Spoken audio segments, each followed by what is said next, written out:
Hello,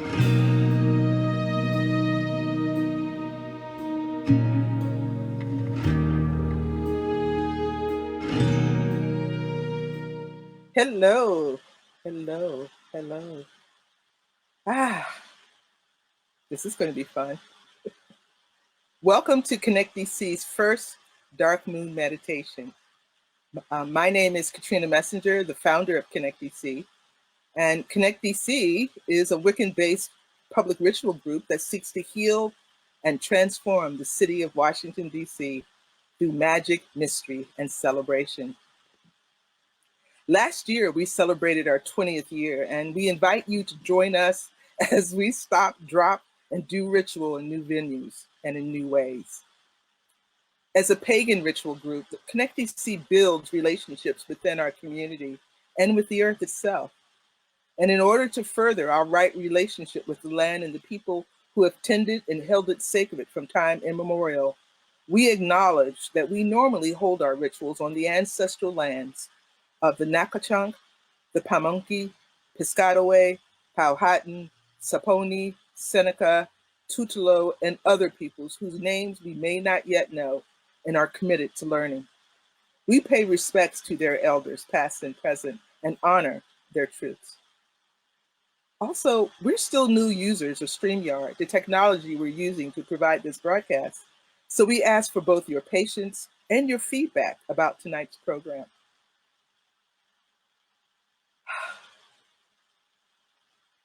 The dark moon.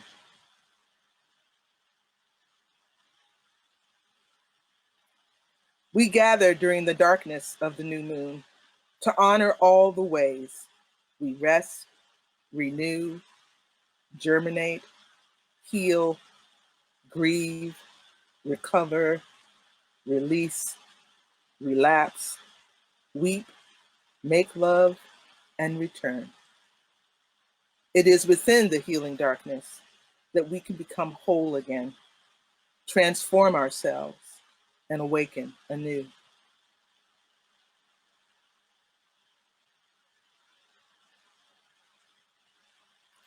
The moon teaches us all that all phases of life can contain mysteries and magic. While the waxing moon teaches us about growth, the full moon brings to light fullness and ripeness. And while the waning moon teaches us of aging and repose, the dark moon of rebirth gifts us with the slimmest of crescents with the new moon. Each phase is sacred. Each phase is a lesson in the pages of one's life journey. But the dark moon is more. It's more than the midwife of the new moon. She teaches us, for example, the value of rest and release. It is within the darkness that one can seek solace and comfort, where one can cry freely and deeply. We can allow our fears to surface and our broken hearts to lie open, uncovered as they heal.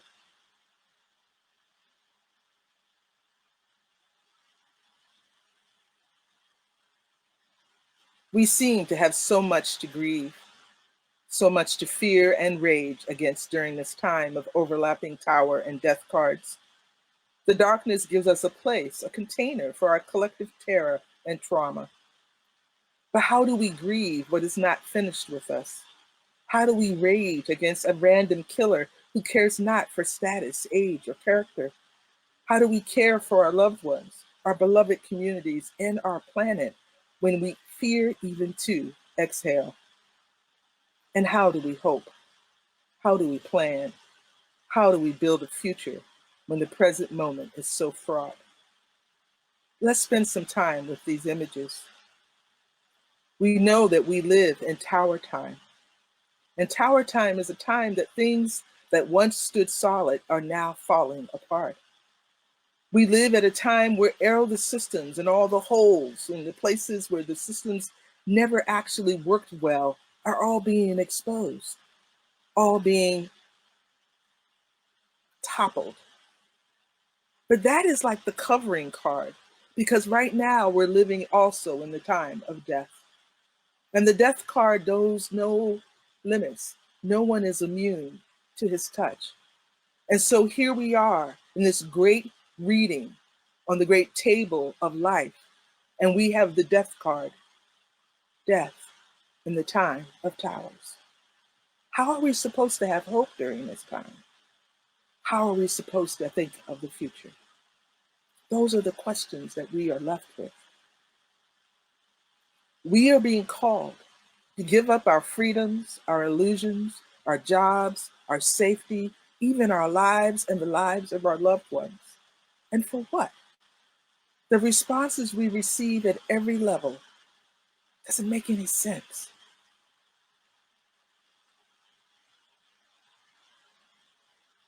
We have to stay apart from each other to protect our lives, but we have to come together in order to save more lives. We have to shop to keep the economy going, but there's a shit ton of people who cannot afford to buy food because the economy is staying. We have to honor the essential workers on the front lines, but they had better work or we will not pay them unemployment. We have to be willing as an old person to die, but we will not tell you how many are dying in the places we put the old people at. We treasure our children and their very existence gives us hope. But we can't wait to send the children back to their teachers while we pay the teachers barely enough to survive at any level. Somehow, all of this is becoming more dark and dank. And in this image you see to the left is where the fog is. And some things are obscured, but we're moving in the wrong direction. It is becoming more obscured. It is becoming harder to traverse, harder to navigate, harder to get by, harder to find our way. Somehow, all of the official responses seem insufficient when compared with our collective horror. We are presented with an endless series of horror, indifference, neglect, and wholesale corruption.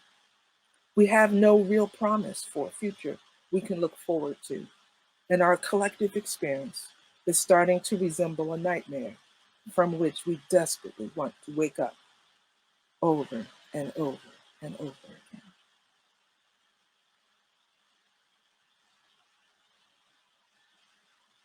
Maybe the real issue is that we keep seeking answers to these issues within the same broken symbols, systems, and structures that brought us to this precipice in the first place.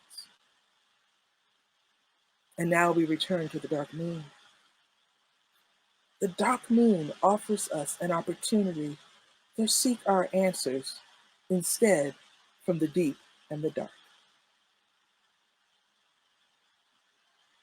The great goddess, Inanna, answered the call of the great below, and her descent allowed her to return even more powerful than before.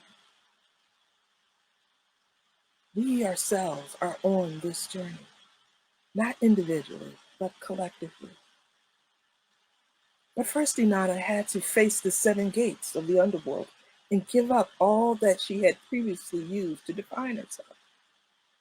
We are facing the same journey during this pandemic.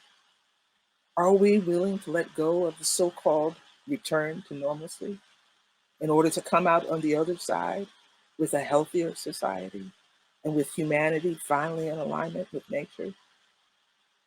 These are the questions that the dark moon asks of us. What are we willing to give up to get through this journey? When we actually respond to the dark moon's invitation to transform, we are asked to give up all we thought we knew, all the lies about safety nets and healthcare options and food security and economic progress.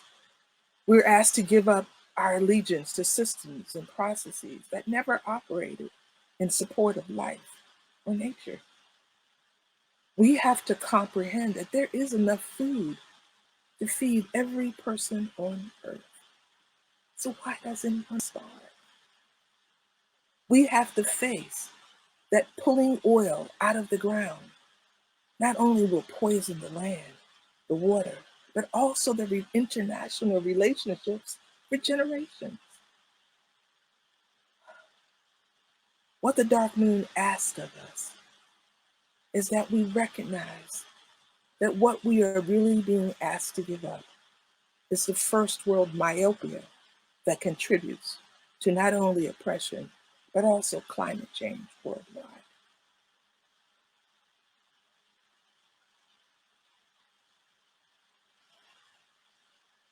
So as we progress down this journey, we are relearning what is truly essential.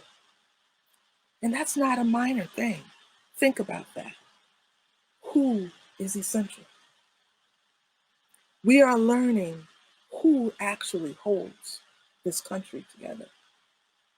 And as Black and Brown people die at unprecedented levels, we see who is carrying all of us. And we are given an opportunity to learn what that really means.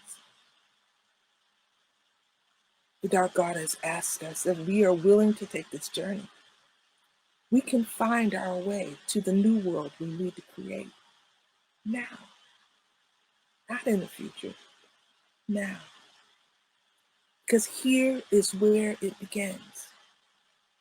Here's where it begins to gel and form. This is the promise at the end of our descent. We get a chance to build a new society.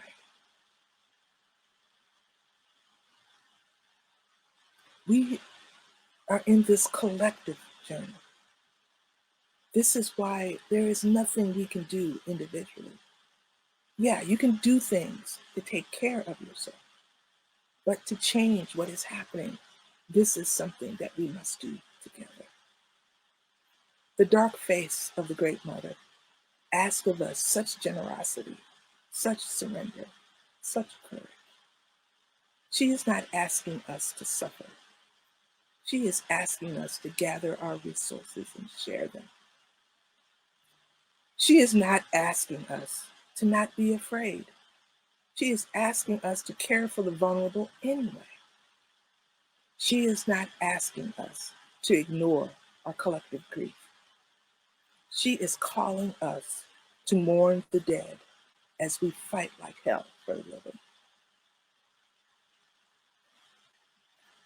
What she asks is that we realize that this nightmare is not simply personal, it is collective. And only a collective response can heal, soothe, hold, and transform this journey into an ascent into the beautiful possible. So although it is truly important to care for yourselves and to care for our loved ones, we have to help and join with others in order to heal this world. This is the work. This is the call. This is the message from the darkness. It is time for us to collectively heal this planet. It is time for us to collectively heal this society. It is time for us to recover our connection to nature. It is time for us to open ourselves to the deep, dark wisdom that is present with us every single day of our lives. The dark moon is here to remind us this. And that is our work. We give up that which is no longer truly serves our collective needs. We learn what is essential, and we learn who does the essential work, and we support them. We learn who in our community is vulnerable and marginalized. And when we discover who they are, we care for them. The Dark Mother cares for the poor, she cares for the sick, she cares for the helpless and the displaced. She calls us to her work in our hearts and in the world. I was asked to do a dark that would help people come to grips with the things that was present in their lives. But I realized that we need to understand what is most present in our lives is what's happening in the world. These are not personal challenges that you are facing. These are collective challenges. And just as I teach that you don't determine your path in the world based on the mall of need within the world, you don't choose to individually try to solve what are in fact collective is. And so we need to distance those places within us that feels that we are somehow have to do something individually to change the world. No, we must work collectively to change the world. We know how to do this. We've done it before. We've done it when we freed the slaves. We did it when we got the vote for women. We did it when we passed Voting Rights Act. We did it when we came out of World War II. We did it when we opened the gates to the concentration camps. We did it when we stopped the deportation of Muslims. We did it when we stood up, and we can do it now. There are people who are trying to change this world. We need to stop looking at our own neighbors and support them. That's the message of the Dark Goddess. She calls us to action. She calls us to the work that is in your hands. Thank you, and thank you.